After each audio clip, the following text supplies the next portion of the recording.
Hello, everyone. This is Tom Fox back for another episode, and I have with me Heath Hamrick today, and we're going to talk about his book, Worse Than You Think, the mostly true story of two teachers running for Congress deep in the heart of Texas and play like he would.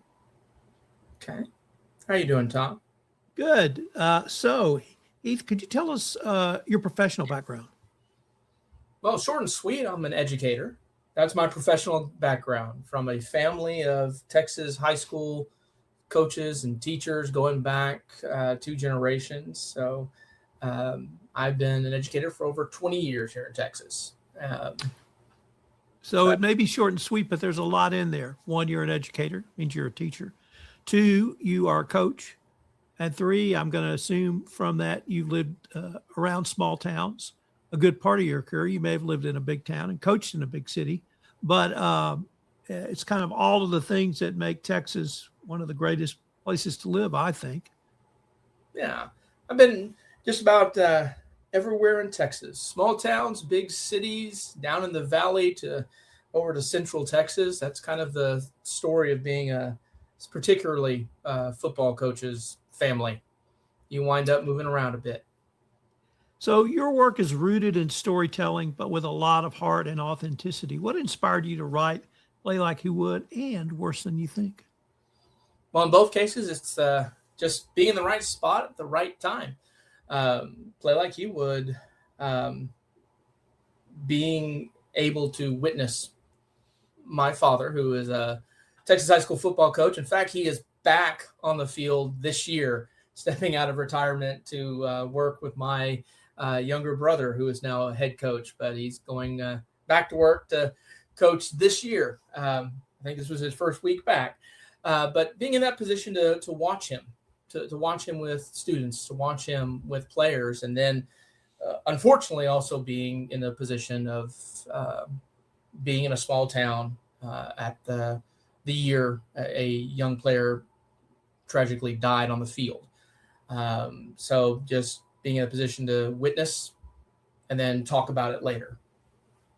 So let's explore that a little because it's obviously traumatic when any student, high school student or younger dies.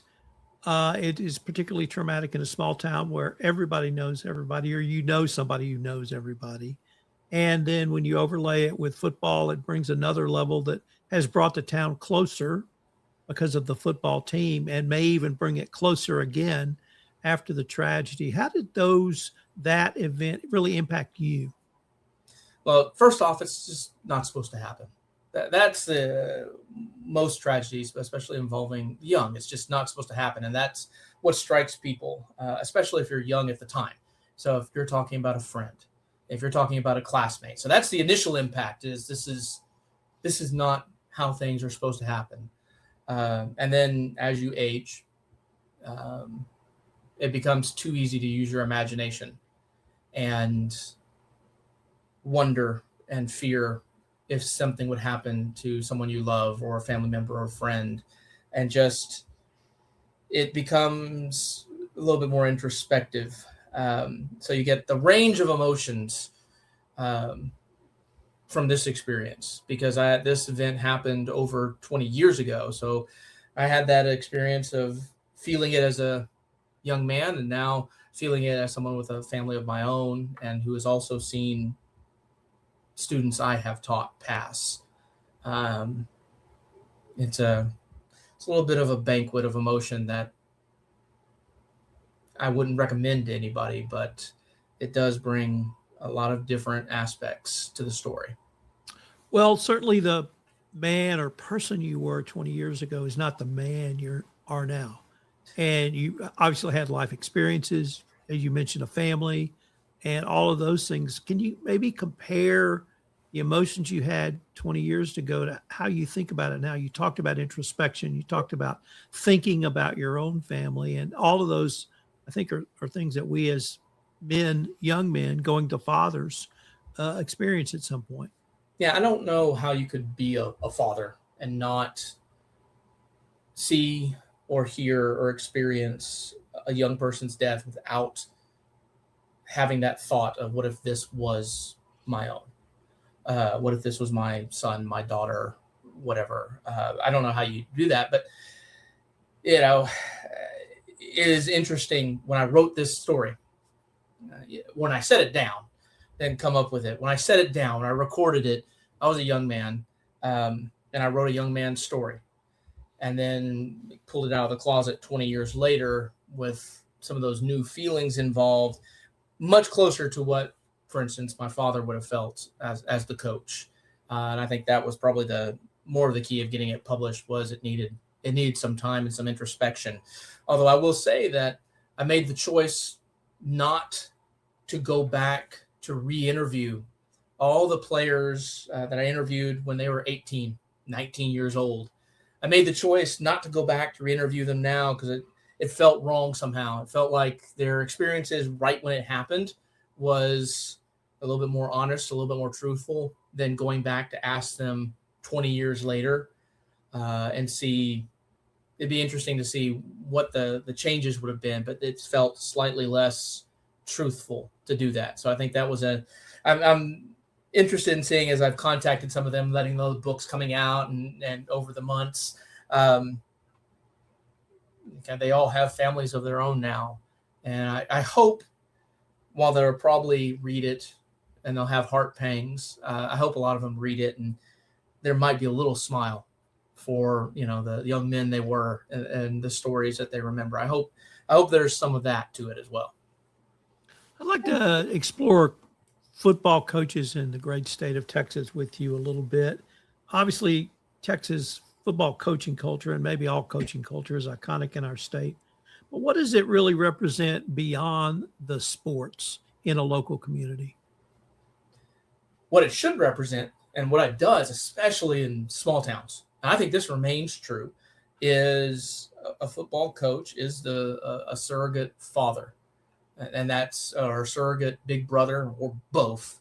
And it should be, at its best, coaching should be about the kids and teaching them and giving them opportunities. And I think as time's gone on, we have seen the more professional versions of and kind of invading high school sports, where, especially in the bigger communities in Texas, if you are a child, you better pick one thing and go do it for 24 hours a day, 7 days a week. If you want to play that, if you want to play basketball, if you want to play baseball or football or be in the band, you better get professional at it real quick. Whereas small towns are still that bastion of, this is my time to try, to do everything, to see what I can be. And the best coaches, the small town coaches, that they kind of represent that attitude of, I am here during the time in these kids' lives when they're trying to be something and they don't even know what it is yet, but they're trying, and I'm here to help them. I think my dad exemplified that attitude. I think the best small town coaches do, and they don't get celebrated at all. I think in mass media, it's always the Vince Lombardis, the sweater vested coaches that they have their spreadsheets and win at all costs, or just very, I'm about the game. I don't feel like we ever celebrate small town coaches or coaches who, when they pass on, they'll have hundreds of kids who remember them fondly for what they were taught. We don't really celebrate them. We celebrate the guys that win a lot. And I feel like maybe it was time to redress that balance a little bit. So I certainly understand a coach as a father figure. I'm not as, I don't want to say comfortable, but I'm not as experienced with a coach as a big brother. But let me flip that. How can you maintain discipline and resilience? It seems to me a little bit easier as a father figure, but as a big brother, can you still maintain that as a coach? Or I think the big brother figure? Sure, I think, and you see this too, because when you look on a coaching staff, you have a head coach and you have assistants, and a lot of times the assistants tend younger. And again, as you get into small towns, even younger still sometimes, as coaches are cutting their teeth. I think the enforcing discipline is much more about, you start to get in that competitive aspect of siblinghood, that I am living this out. I want to be that guy. And I think we all had that coach too, that, the head coach was the dad, but there was always the quarterback coach or the somebody coach who was, I want to be that guy or have his skills, because he was out there still doing the drills to show you how it was done. He wasn't probably far from playing himself for a lot of us. And that kind of emulation drive really helps kind of go, okay, I want to be him. This is how he acts. And this is how he expects things to be done. And that starts to make sense. So it's not always, in fact, it's mostly not yelling. I have always, again, the stereotype, coaches yelling, screaming on the field during practice, raining down curse words. That's the stereotype. That's the mass media. Never really saw that in my experience, both coaching and just being around coaches. The best ones, they were quiet. They were teachers, and they were inspiring. And again, we don't see much of that out there, and we need to. Heath, I often use the following example for a community leader. Can you go to HEB and no one talk to you? Because I live near Kerrville, and all of the community leaders I talk to say, when I go to HEB, I'm dressed professionally, and someone inevitably comes up, and it could be the school superintendent, it could be a bank president, it could be someone on city council, or it could be a coach. And I've seen all of that. Is that your experience in a small town where you literally are accessible all the time you're outside your house? Well, certainly, and I think that goes for a teacher as well as a coach. Is if you're in a small town, you are under the spotlight no matter what, all the time. Whether you're going to the gas station or what have you, you're on, and you got to be prepared to be on. That's just kind of part of small town life. What lessons could or would you draw from coaching that might apply to business leaders today, Heath? I'm not being. I wish I was a hugely successful businessman and could speak to this from a bank account of many millions of dollars and bring a lot of expertise to it. But what I would like to think about the world is that a good coach, the coaches that should be, care. And they may be firm, they may be critical at times, but they care. A business leader, whether you're leading a small team or you're actually a CEO, I would like to think that the best ones actually do care. And that's why they're so successful, is their people know they do. It filters all the way down. And it's that little bit of an extra oomph that takes a good product or a good idea or a good service and just moves it just a little bit up. That's what I would like to think, because that's the idea that it all works out in the end and that good people prosper. I would like to think that. Well, let me see if I can give you an example of it. We have a university in Kerrville called Schreiner University, and of our first D3 football team, and the head coach came, he was OC in spring, I think. And he came to talk to Rotary, and one of the things he said was, you got to earn it every day. And I thought, that's absolutely right. Every time I want to rest on my laurels, thinking look what everything I've done. Look at all of those awards behind me. Maybe I should just earn it today, and then we'll worry about it tomorrow. So it still resonates. I don't want to take a negative turn, but let me take perhaps a little more serious turn around coaches in the following story. I wrote a book on the Kerrville flood, and part of that book, there was a convoy of school bus drivers who went out to West Kerr County to pick up the summer campers from the camps that sustained the severe flooding. And several of those bus drivers were coaches. And it reminded me, the first time someone said it, I said, are you telling me you still have to get your CDL when you're a coach? And he said, yep. Because that was true when I was in high school, because coaches would often drive us to an event, track meet or whatever it was. And so literally we had a couple of assistant principals, but we had a 25-year-old 1 week CDL licensed volleyball coach who did that. So there's an additional responsibility that you could be called out. I don't want to say an emergency as bad as that flood, but you could be called out for reasons unrelated to you as an educator, unrelated to you as a football coach, because you're there and you've stepped up. How do you take that responsibility? Well, it's the same way you take responsibility if you step into a classroom as a teacher and you don't know, 99.995% of the time, all you're worried about is classroom discipline and getting your subject matter across and making kids interested. Stepping on the field 99.95% of the time, it's just making sure the kids act right. They learn their positions, they learn their game plans. But when you step out there, something can happen.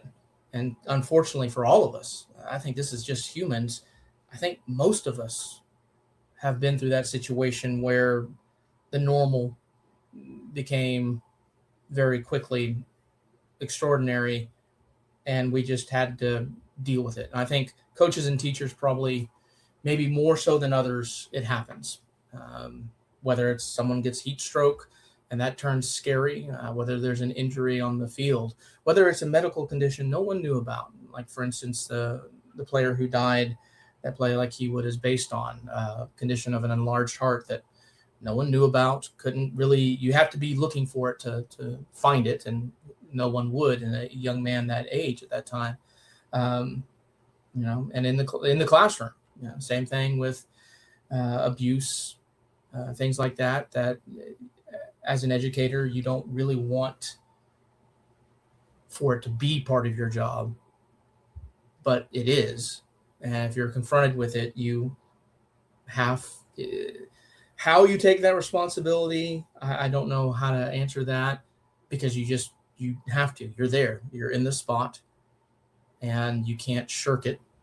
The situation calls for, I have to speak up, or I have to step forward and try to do something, or I have moments in which to react.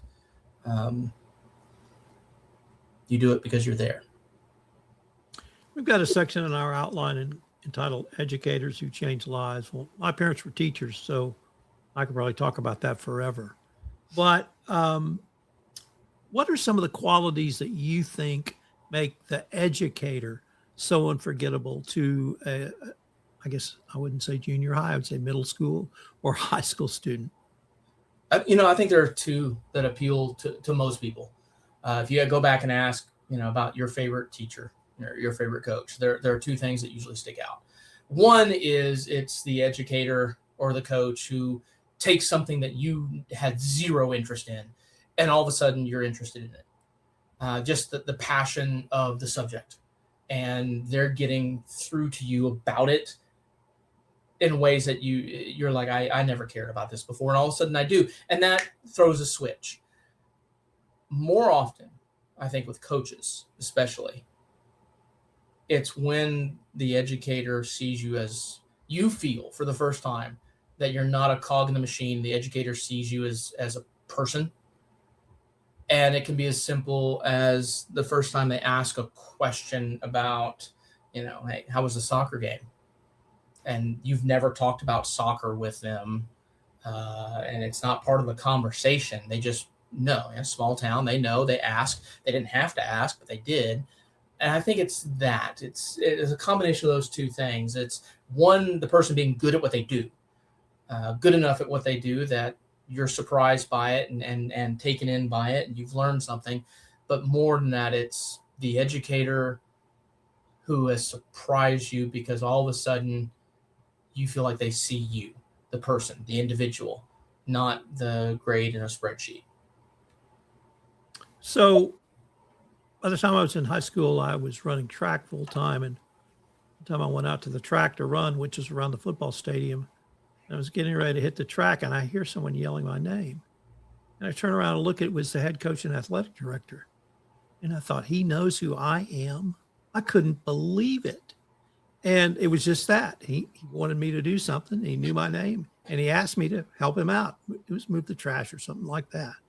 But I just thought that moment where I realized I wasn't just a number or a cog to him, actually was a real person. It's stuck with me for 50 plus years now. Yeah. I think we when we're adolescents, I think a lot of times we feel like we sail through the world as shadows a little bit. And the teacher that kind of first calls us out and makes us feel like they can see us, that's usually special. So the event that sort of was a catalyst for a lot of your writing, we've talked about it a little bit in this podcast. It did not have a Hollywood ending. And that's so I wanted to explore why sometimes, not maybe sometimes, all the time, reality is actually more interesting than the Hollywood ending, and how people deal with it on a day-to-day basis. And you even mentioned some of the kids you interviewed who were 18 at the time, and what are they going to feel 20 years later if they read your book and that. But why is it so meaningful for these experiences? I'm going to answer my own question, but before I do that, I'm going to let you answer it in your words. It's your podcast. No, I mean, it's a great point, because the first version of the book was written 20 some odd years ago by a young man. And the response was there was some positivities, some movement from agents and things like that. But inevitably, the result came back of what we really are looking for is the Hollywood ending. What they wanted was tragedy to happen, and the team grows past it to win the Super Bowl. And that's kind of stereotype, obviously, because that's just the way movies and things like that work. And it's much more real to have the story be about, I mean, this book is a love letter to my dad as the coach, and also those kids, the kids that hung around afterwards and had to get through tragedy together. It really wasn't about the game. This is not really a football book. If you enjoy football, you would enjoy this book. If you've never played football, you should be able to enjoy the book, because it's not really about football. It's about community, the community of this team. And then on a broad scale, the small town around them, having to move past something tragic. And how do you do that? And how do you do that in real life? I think that's something I guess I didn't realize when I'm 19 or 20, that, 45, you realize where you're like, okay, we're all touched by loss. There's a great line from Any Given Sunday, great football movie with Al Pacino, where he says, when you get old, you start losing stuff. That's the way it happens. When you get old in life, you start having things taken away from you.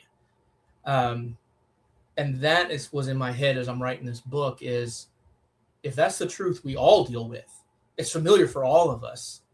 Isn't the best story about the how? Isn't that the most useful story, is the how you move past what happens? And you see how the kids move past when they're 18, how my dad, who was 43 or 44 at the time, moved past it, how the community kind of incorporates it and moves on. But the whole heartwarming, inspirational bit of the story is how life finds a way and keeps going, and honors who's gone, but how you keep putting one foot in front of the other. And that's the big thing. The Hollywood ending is these kids played the next Friday. Jason Yancey died on one Friday.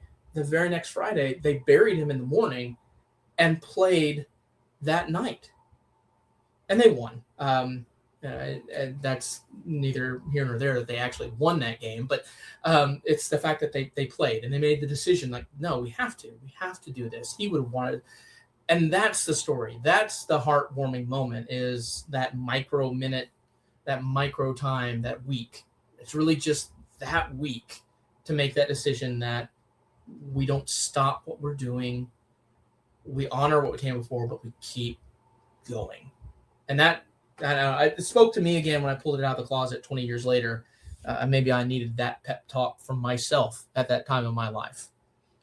So, Heath, legacy is central to your work. Can I ask you how you define legacy and how people should think about building one going forward? I think every teacher thinks about legacy at a certain point. And it's usually started was all this worth it? There's you have a bad game or a bad classroom or a bad year, where you start going, gosh, is any of this worth it? The late hours or the low pay and you come to your answer, which is usually in the form of something innocuous. A student from 20 years ago reaching out in Facebook, just saying, hey, I remember you. That's legacy. Those moments, you pile them all together. That's your legacy. How do you build it is just day by day being you and true to yourself. And if you're a coach, if you're a teacher, it's keeping in mind what is important, which is not necessarily the lesson you're teaching right there. It's not a state score. It's that person is sitting in this class. What are they going to get out of it? That's what I think. Heath, can I end by asking you a couple of questions about your work with Stony Creek Publishing? Yeah, no, I've really enjoyed working with Lauren and the folks over at Stony Creek for Play Like He Would. I published with TCU Press for Worse Than You Think, and kind of went a different direction with Stony Creek with Play Like He Would, and they've been so good about media and marketing advice and responsiveness. They have just been so positive and so responsive, and that's not always the case. But for someone like me who is on their second book and always trying to do better, I can email the folks at Stony Creek and they'll email back before the end of the day with, okay, this is what we think we should do. And then inevitably, if I'm posting things on social media, they are on top of it. They are sharing and resharing and retweeting and doing this and that. So I think having a good publisher behind you is super important, especially when you're kind of a young writer. Heath, I'd like to end by maybe asking you to reflect. You've done this maybe twice already in this pod, but I want to wrap up with it because I find it so powerful that you wrote this literally 20 years ago, put it aside, and then picked it up and used it as a part of your story, your legacy, but a story for others. Can I just maybe ask you to reflect on that process of how it germinated and why you mentioned that maybe you needed that now and how it all kind of came together for you? I thought some of it, I think, is life. I had a lot of time to be creative early on, and then life happens. And then more time starts coming my way as I get older and kind of pull those things out. I am noticing is just all the things that I am writing now. The stories I'm writing or the books that I'm writing all have 10 or 15 or 20 year tags on them. They've been put in the closet for quite a while. And I don't know how true that is for every writer to have that introspection about a book or a story where it really kind of, you've got years of thinking about it. And then all of a sudden it's ready. The rewrite for Play Like He Would, once I pulled it back out, took 2 weeks, maybe less. It was fast because it just knew how it was gonna play out. And I'm finding that's kind of true for other things. So I think time. It's working if you're a writer in the background, the little writer is still writing, still looking through those drafts over and over while you're paying bills and raising kids and going to that little writer in the back of your head still working on it, I think. And then when the opportunity's there, is like, hey, I've got my notes, let's go. That's at least what I'm finding out right now, is that time has only helped as a writer. Ideas that are decades old, and now they're just ready. Well, Heath, that seems like a great place for us to end this podcast interview. I wanted to thank you again for taking the time to visit with me, and can't wait to see what you come up with next. Thanks, Tom. I appreciate it.